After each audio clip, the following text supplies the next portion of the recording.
Welcome back to the series on Listen but Not Only Words.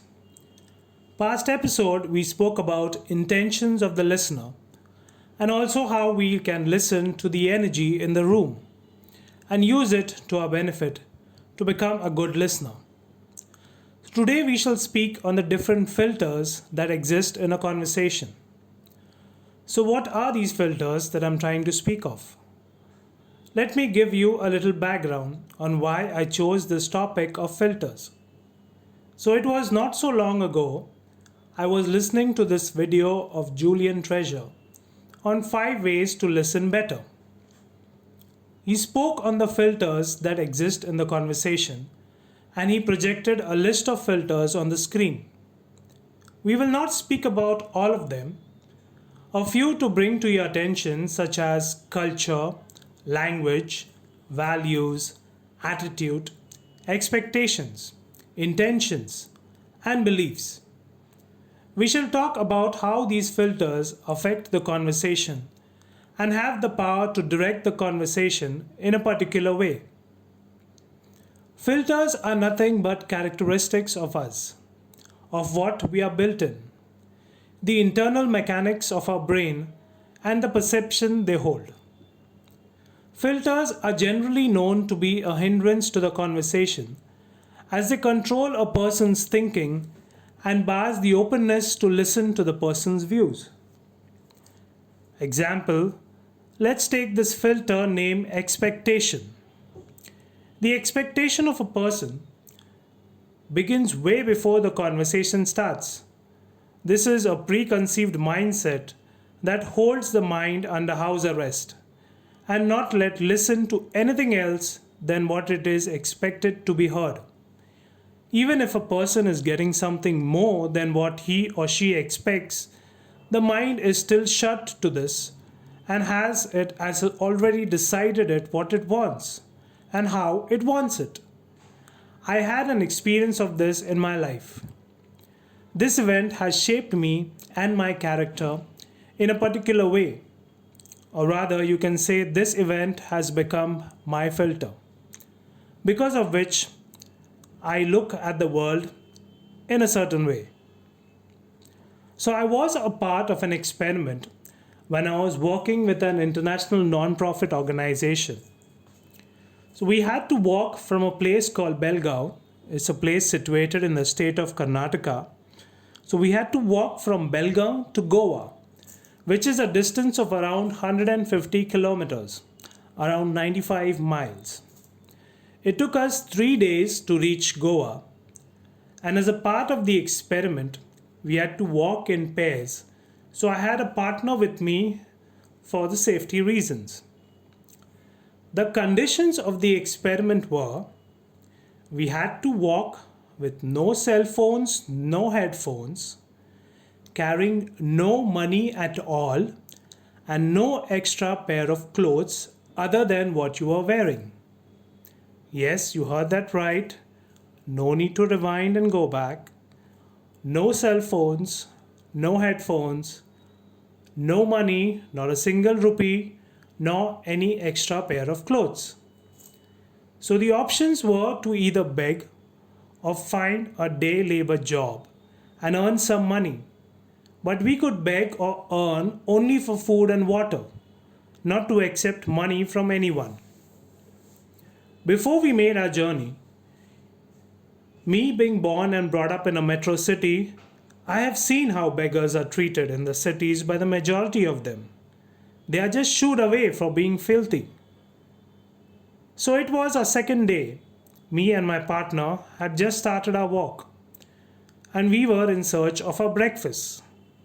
So I approached a house wherein I saw a lady in her late 40s was standing outside the house. I asked her in my broken Kannada language, Amma Uta, translating, Ma'am, I need some food. So she looked at me from top to bottom and she didn't ask me anything but went inside the house to get some food for me. I was happy that I will get something for breakfast. As I was waiting outside the house, the man of the house, who was the lady's husband, came in from outside, and I thought to myself, there goes my breakfast. Because the men would normally say no to a beggar rather than a woman, because women tend to be soft hearted. So he saw me standing outside his house and he asked me, "What do you want?" I repeated the same, "Uta," meaning food. What happened next remains a fond memory till date. The man whom I thought will shoo me away called me inside his house, so I followed in a slight hesitation. I stood there inside while he went to a corner and got a mat in his hand. He laid the mat before me. He asked me to sit down while his wife got some food for me to eat. I was thinking I will be chased out, whereas the man asked me to come in, and not only that, he asked me to sit down and have the food that his wife had bought for me. I was in a shock. I just didn't know what to expect. I just followed the instructions the man gave and had my food sitting on the mat on the floor. As I was about to finish, I took some items in hand and told him I will save this for later, as I had to share some with my partner. To which the man asked me a quick question.